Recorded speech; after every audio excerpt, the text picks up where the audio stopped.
What's going on YouTube backer channel? It's MoneyMarrowTech. Today on the channel, we're checking out these ND filter kits that was sent to me by a company called TELESIN.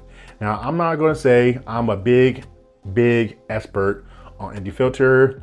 I don't have no cinematic degree. I'm not had no media degree and stuff, but I will say in the past couple weeks I've been using bad boys, I have gained a lot of respect and better positive feelings of ND filters and stuff. And I'm really very surprised on what you can get with ND filters if you apply the right settings as well. So in this review, we're going to talk about the ND filters, of course. We're going to talk about the variables, the CPL, the black mist filter, when to use them and stuff. We're going to talk about the 180 rule. We're going to talk about the beauty of having a low ISO for better video, cinematic shots and stuff.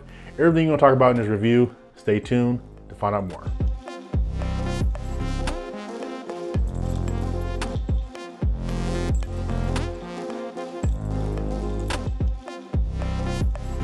Now, before we get too far and complicated, what is an ND filter, okay?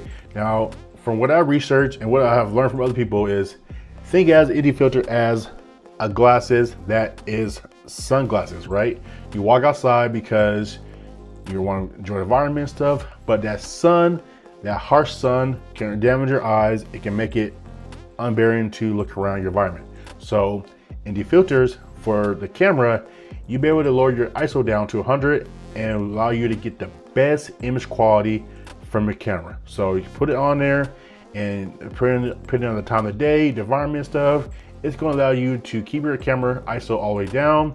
And then when you come to 180 rule, that means you can change your shutter speed to a certain level. So for example, if I'm shooting at 130, then my ISO is going to be 100 and I can have my shutter speed at 160.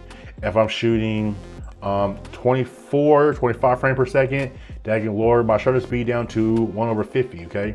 Those right there, you're gonna learn as time goes to get the best cinematic shot from your camera at the end. All right guys, so TELESIN did send me over 2 pairs of ND filters.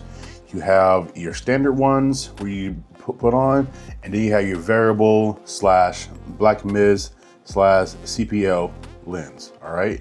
Now, if you don't really want to change it on the go and use variable and stuff, then you can use it right here. We do have ND4, ND16, ND64. Over here, like I said, you have your CPL, your black mist diffuser, and your variable. So this one allows you to change it from 2 stops, 3 stops, 4 stops, to 5 stops, pretty much all the way up to 2 ND, down to 2 ND, all the way up to 32 ND and stuff. So these actually are really strong magnets as well. So they come off really easy, and they get put on the camera very easy and stuff. So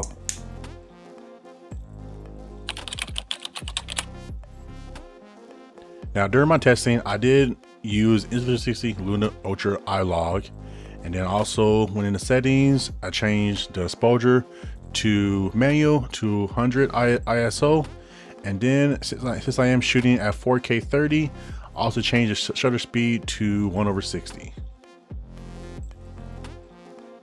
Okay, so this is how it looks right now without ND filter on iLog, and then at 4K 30, shutter speed of 1/60, and my ISO is at 100. Now once I put an ND filter on, it's going to change a little bit more and stuff as you go up in variance. But we're going to be cycling through the ND filters right now. The image is blown out, so we're going to be using the ND filters, regular ones. So we got ND4, 16, and 64. Put on the right way, and boom. Right now, I'm at a little angle of the shade and stuff, so it looks kind of decent right now. We're going to take this off real quick and see if the image changed a little bit better when I put on ND16. Now this right here usually is my number one to go to for anything, whether it's on Insta360 Luna or my DJI products and stuff. 16 is like a good middle ground of, you know, right in the middle and stuff. So this is how it looks right now. I'm using ND filter 16. Okay, comment down below how it looks and stuff. I think this one, like I said, is a perfect balance between the sun and shining off right now. Now let's go ahead and switch to 64. Okay, now obviously now, like I said, that's more a little darkened out and stuff. This is here probably more perfect if I go directly into the sun. So if I go more out on the street right here and put the camera more into the sun and stuff, it'll probably help out a little bit more for that type of aspect and stuff. But this is how the 64 look right now. Like I said, I think 16 is gonna be the perfect middle ground for everyday anything. And speak about everyday and stuff, yes, you can store this ND filter onto the camera and on the case itself. So if you want to be able to take with you on the go or leave it on the camera, you're more welcome to and stuff, especially if you're gonna be out and about shooting video and stuff.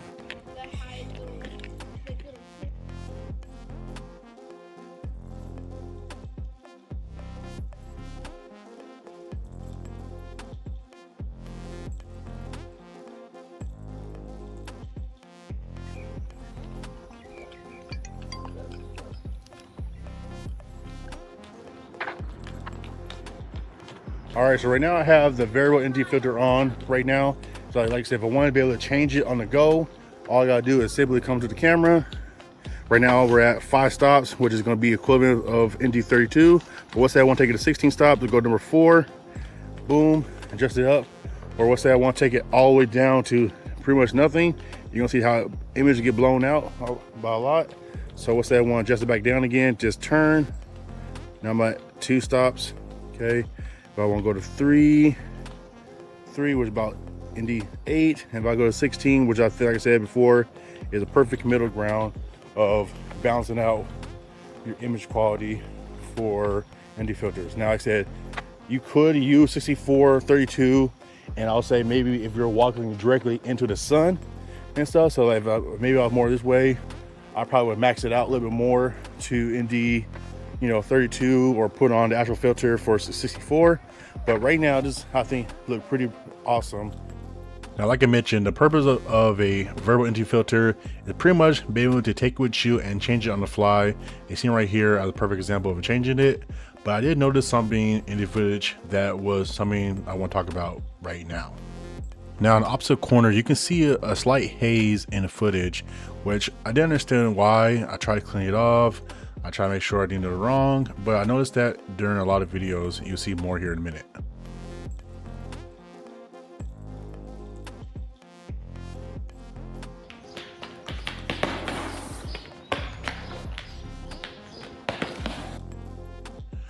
So what do the black filter do? It takes away some of the super sharp digital look and give your footage a softer, more natural movie-like feel, pretty much making your footage look more cinematic.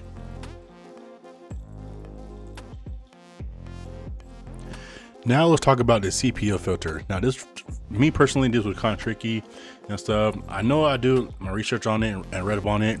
The perfect time to use this would be around open water source, window, cars, or anything that has shiny surfaces. But for me personally, I didn't really see a biggest difference. Now, another thing you can use this for as well is you can see the sky, bringing more deeper sky, making the tree more greener, and overall making the image look more richer, especially during a bright sunny day. All right, guys, there you go. That right there was your ND filter kits from TELESIN for the Insta360 Luna Ultra. All right, if you have any questions, comments, concerns, please feel free to reach out down below. I will try my best to answer it. I'm not an expert or pro of ND filters or cinematic video and stuff, but I'm pretty sure somebody's lurking nearby who have all the answers, who know everything, and they'll be happy to help you out in the comments down below. All right, guys, but in the meantime, I am MoneyMarrowTech. See you guys next time. Peace.